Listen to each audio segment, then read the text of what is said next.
Siendo un niño, Jesús maravilló a los maestros en el templo. Su pensamiento fue absolutamente claro. Su razonamiento no tenía igual. Y cuando era un niño de 12 años, él podía pensar con más profundidad, con más consistencia, con más agudeza que los teólogos más eruditos de su época.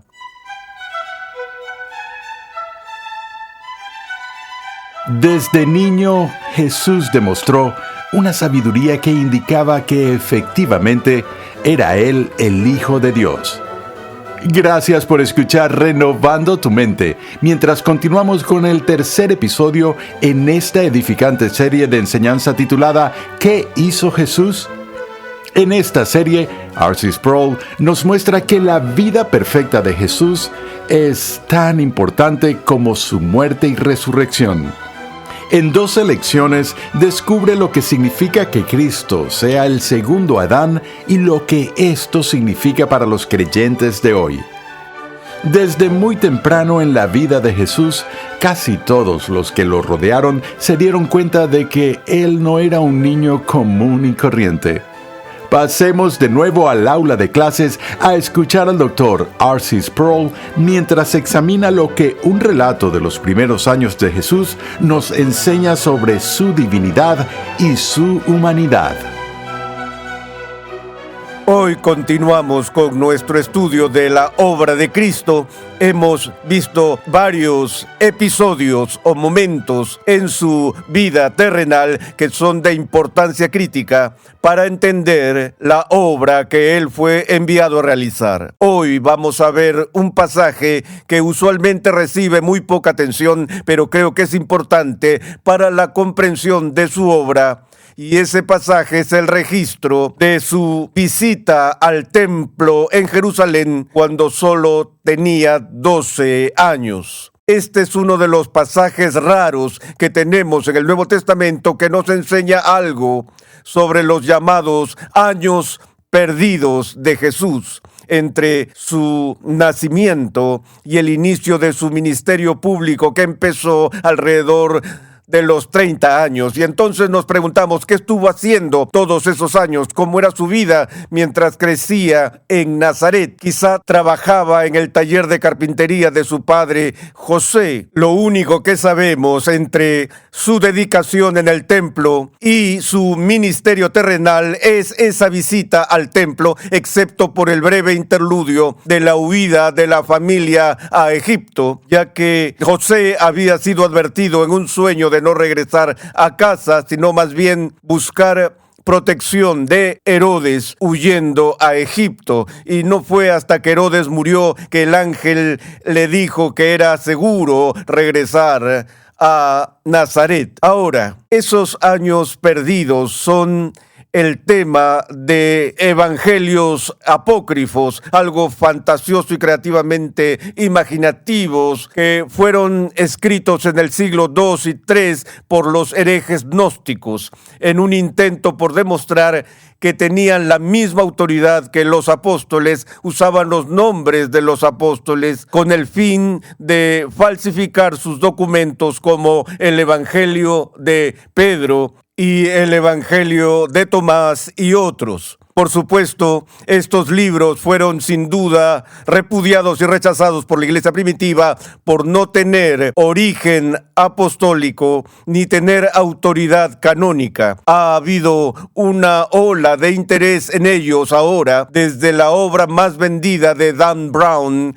sobre el Código Da Vinci, donde gran parte de la especulación allí se extrajo de estos libros apócrifos. Cuentan historias fantasiosas de Jesús cuando era niño, por ejemplo, haciendo uso trivial de sus poderes sobrenaturales, como cuando estaba jugando a solas y estando solo, hizo la figura de un pájaro con la tierra y luego hizo su magia y el pájaro cobró vida y pudo jugar con el pájaro. O si tenía compañeros de juego que lo molestaban, él traía juicios del cielo contra ellos. Todas estas cosas son simplemente tan apócrifas y frívolas que ciertamente no son dignas de ser registros históricos de la vida de Jesús. En resumen, lo que se nos dice es que Jesús, cuando era niño, creció en conocimiento, en sabiduría, en estatura. Y vemos un breve vistazo de ese crecimiento en el registro del Evangelio de Lucas sobre la visita de Jesús al templo, lo cual leeré ahora. En el capítulo 2 del Evangelio de Lucas, empezando en el verso 41, leemos este relato. Los padres de Jesús acostumbraban ir a Jerusalén todos los años a la fiesta de la Pascua. Y cuando él cumplió 12 años, subieron allá conforme a la costumbre de la fiesta. Al regresar ellos, después de haber pasado todos los días de la fiesta, el niño Jesús se quedó en Jerusalén, sin que lo supieran sus padres, y suponiendo que iba en la caravana, anduvieron camino de un día y comenzaron a buscar a Jesús entre los familiares y conocidos. Cuando no lo encontraron, volvieron y lo buscaron en Jerusalén. Después de 3 días, lo encontraron en el templo, sentado en medio de los maestros, escuchándolos y haciéndoles preguntas. Todos los que le oían estaban asombrados de su entendimiento y de sus respuestas. Cuando sus padres lo vieron, se quedaron maravillados y su madre le dijo: «Hijo, ¿por qué nos has tratado de esta manera? Mira, tu padre y yo te hemos estado buscando llenos de angustia». Entonces él les dijo: «¿Por qué me buscaban? ¿Acaso no sabían que me era necesario estar en la casa de mi padre?». Pero ellos no entendieron las palabras que él les había dicho. Uno de los aspectos más fascinantes de este texto es que este episodio acentúa y enfatiza la respuesta de los teólogos de la época de Jesús a este niño de 12 años que aparece en el templo como un increíble niño prodigio, habiendo dominado tanto conocimiento de las Escrituras y de la teología, que los estaba confundiendo tanto por las respuestas a las preguntas que escuchó, como por las preguntas que les estaba planteando a ellos. Lo primero que quiero ver aquí con respecto a este asunto tiene que ver con el conocimiento de Jesús, que era tan radicalmente diferente de todos los demás en el país. ¿Por qué? Cuando vemos nuestra doctrina del pecado, cuando vemos la enseñanza bíblica de la caída de la raza humana, nos damos cuenta de que en esa caída los efectos del pecado impregnan a todo el ser humano. No solo expone el cuerpo a dolencias físicas, a enfermedades, a la muerte y a otros padecimientos, por lo que el cuerpo se debilita con severidad por la condición caída, sino que la caída también tuvo un impacto importante en las mentes de los seres humanos. Y ese impacto lo llamamos en teología los efectos noéticos del pecado. Los efectos noéticos del pecado es un concepto que en general no se articula todos los días en la vida de la iglesia, pero el concepto proviene de la palabra griega nous, que es la palabra en griego para mente. Entonces, noético significa de o perteneciente al nous, o de o perteneciente a la mente humana. Ahora, Pablo nos enseña en el primer capítulo de Romanos que la consecuencia del pecado, al rechazar la revelación de Dios que Él le da a todos a través de la naturaleza, es que nuestras mentes están oscurecidas. El pecado nubla la mente, afecta nuestra capacidad de pensar con claridad. Nos ha quedado todavía, después de la caída, la capacidad para razonar. Todavía podemos, incluso en nuestra pecaminosidad, sumar 2 y 2 y llegar a la conclusión de que eso es 4. O todavía podemos lidiar con silogismos y otros problemas filosóficos. Sin embargo, al mismo tiempo, cada uno de nosotros puede cometer errores en nuestros pensamientos y a veces errores muy graves y costosos. Se ha convertido en un adagio en nuestra cultura decir que errar es humano, que eso es un recordatorio constante de nuestra humanidad caída. ¿Por qué es, me pregunto con frecuencia, que las personas que están expuestas a mucha información similar llegan a conclusiones tan radicales? ¿Has notado que a veces, incluso cuando nos encontramos con otros cristianos, nos damos cuenta de que estamos en gran desacuerdo unos con otros? ¿Por qué? ¿Es acaso la Biblia tan confusa y tan carente de claridad que la gente llega a conclusiones tan diferentes en cuanto a lo que enseña, y esas conclusiones se pueden sostener con feroz tenacidad y crear todo tipo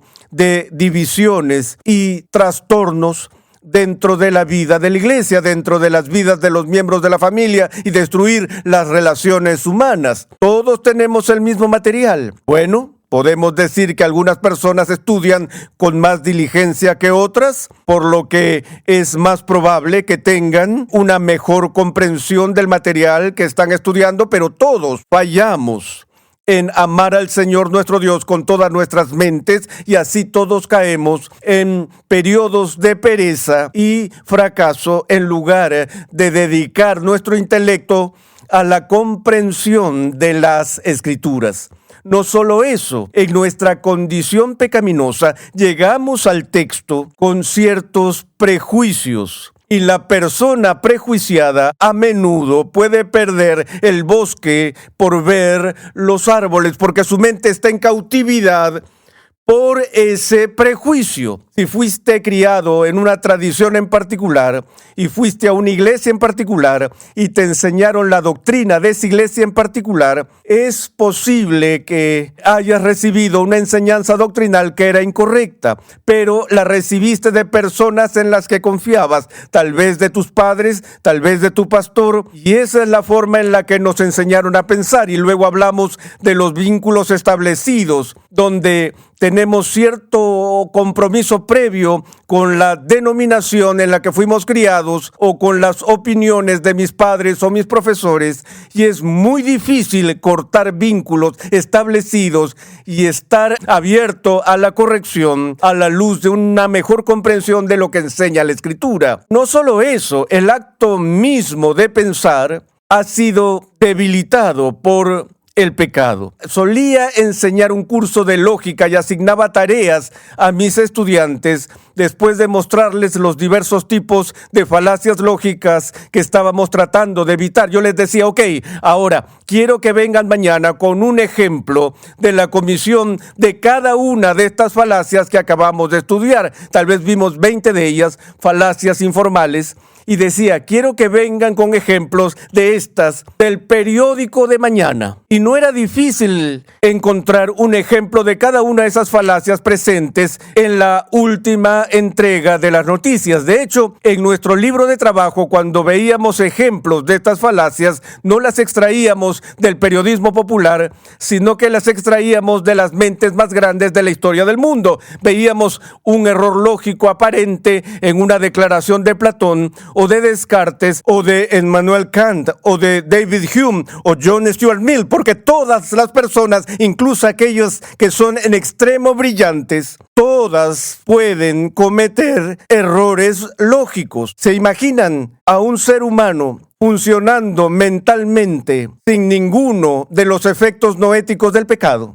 Hasta este punto, el mundo nunca había visto a un ser humano sin pecado. Así que Jesús, en su ausencia de pecado, en el sentido de que no participó en el pecado original, no fue debilitado por estos mismos problemas de los que acabo de hablar, por lo que su pensamiento fue absolutamente claro. Su razonamiento no tenía igual. Y cuando era un niño de 12 años, él podía pensar con más profundidad, con más consistencia, con más agudeza que los teólogos más eruditos de su época. Él no fue para presumir, él fue para aprender, porque eso es lo que había estado haciendo durante los primeros 12 años de su vida. Ahora entiendes el segundo asunto que esto plantea, y es la relación entre la naturaleza divina y la naturaleza humana. Algunas personas dicen, bueno, por supuesto que Jesús sabía las respuestas a todas esas preguntas. ¿No era Dios?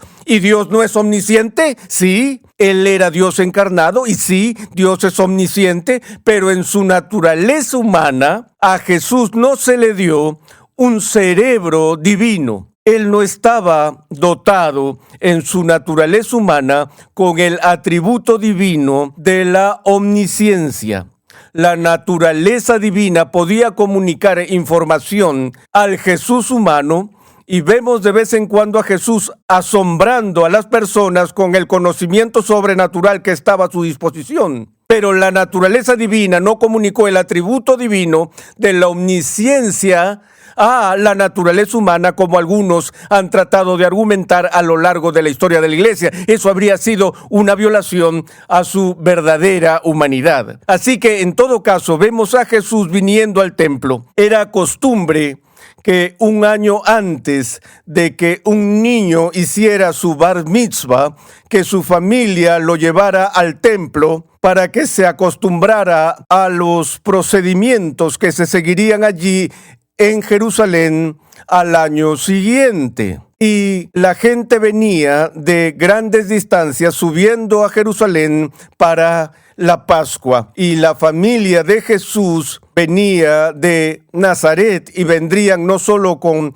la familia inmediata, sino también con primos y tías y tíos y otros conocidos de Nazaret que se juntaban en caravana, y este era un lugar común en el que las personas de varios pueblos y ciudades se reunían para hacer el viaje. Entonces hacen el viaje, hacen su visita y salen y se van un día entero, y María le dice a José, ¿dónde está Jesús? Y José le dice a María, no sé, pensé que tú lo estabas cuidando. Debe estar con otro de los miembros de la familia en la caravana. Y por eso hicieron esa búsqueda entre sus amigos y parientes, y para su sorpresa Jesús no se encontraba entre ellos, y ya estaba desaparecido por más de un día, y tienen que hacer el viaje de un día más para regresar a Jerusalén e ir por el mismo camino para ver si podían encontrarlo. A estas alturas ya puedes imaginar la ansiedad que sentían María y José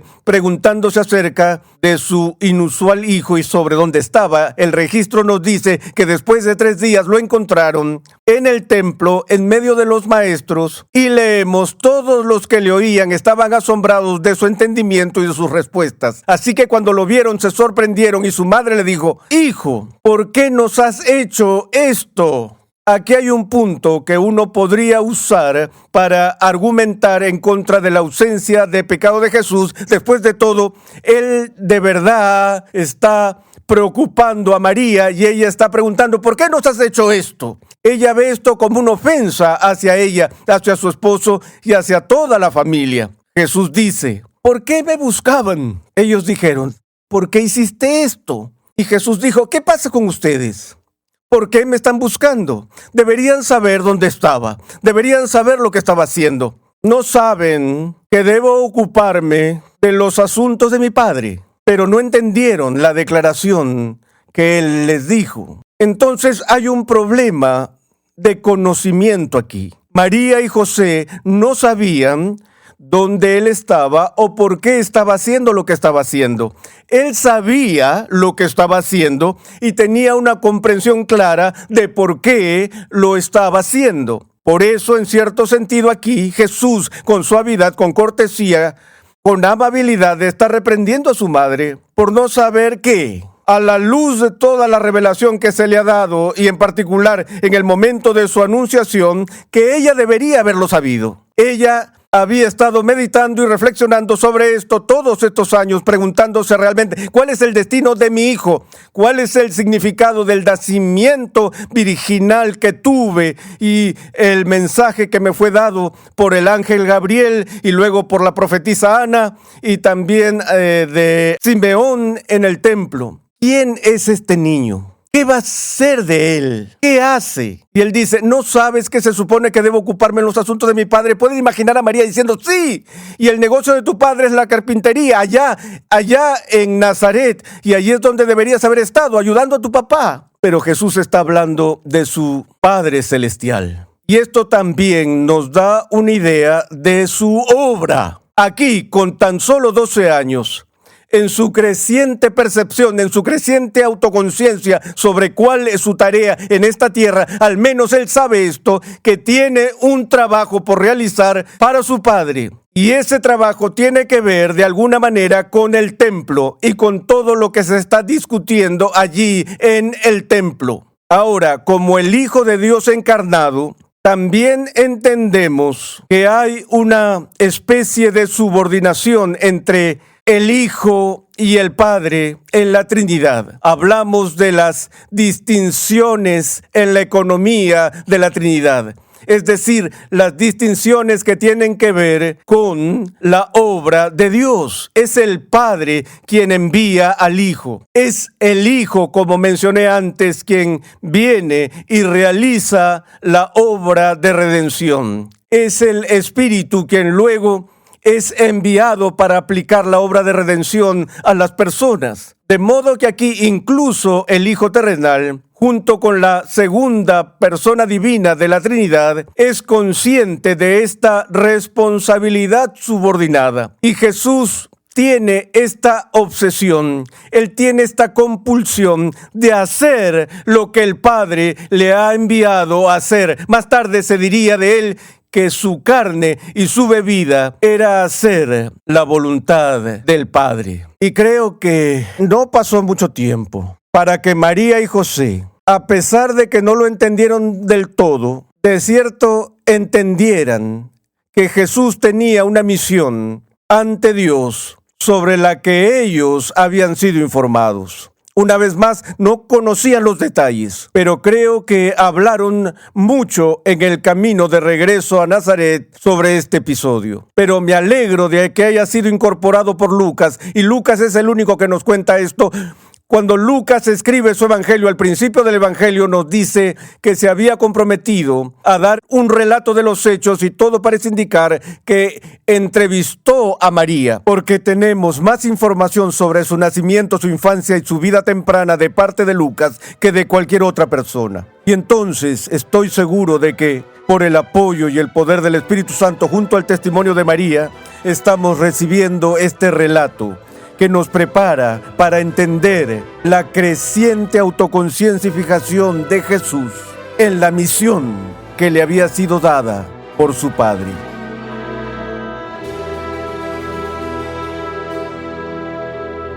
Esta historia nos muestra que incluso siendo un niño, con su perfecto ejemplo, Jesús nos estaba enseñando cómo debemos relacionarnos con nuestro Padre Celestial.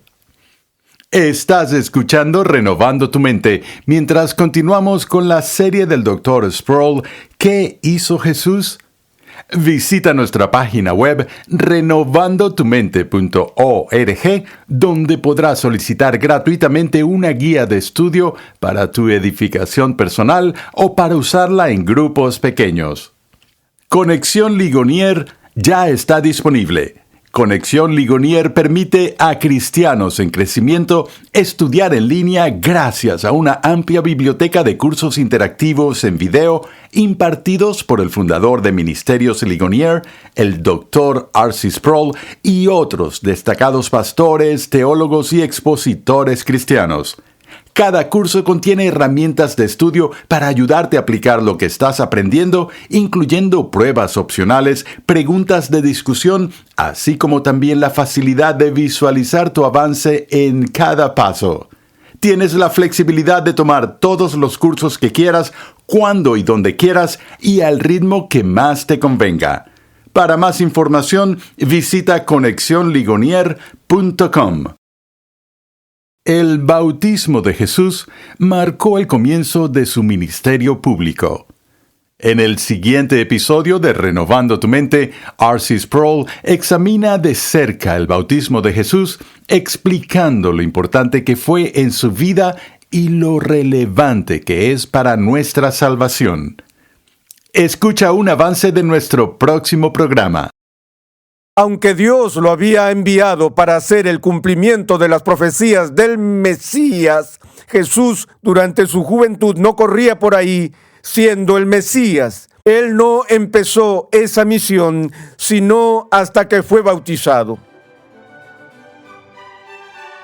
Renovando tu mente es una producción de los Ministerios Ligonier, la confraternidad de enseñanza fundada por el Dr. R.C. Sproul. Nuestra misión, pasión y propósito es ayudar a las personas a crecer en su conocimiento de Dios y su santidad. Dios llama a su pueblo a ser transformados por la renovación de su mente. Es por esta razón que transmitimos una enseñanza que expone las glorias de Dios reveladas en la Biblia en el contexto de la cultura, la filosofía, la apologética, la ética y la historia de la Iglesia. Nuestra programación es posible gracias al generoso apoyo en oración y financiero de cristianos alrededor del mundo. Para hacer tu donación, por favor visita nuestra página web renovandotumente.org. Para contactarnos, por favor envíanos un correo electrónico a programa@renovandotumente.org con tus preguntas, testimonios y comentarios. Te invitamos a escuchar nuestro siguiente episodio y a unirte a nuestra gran comunidad virtual en las redes sociales.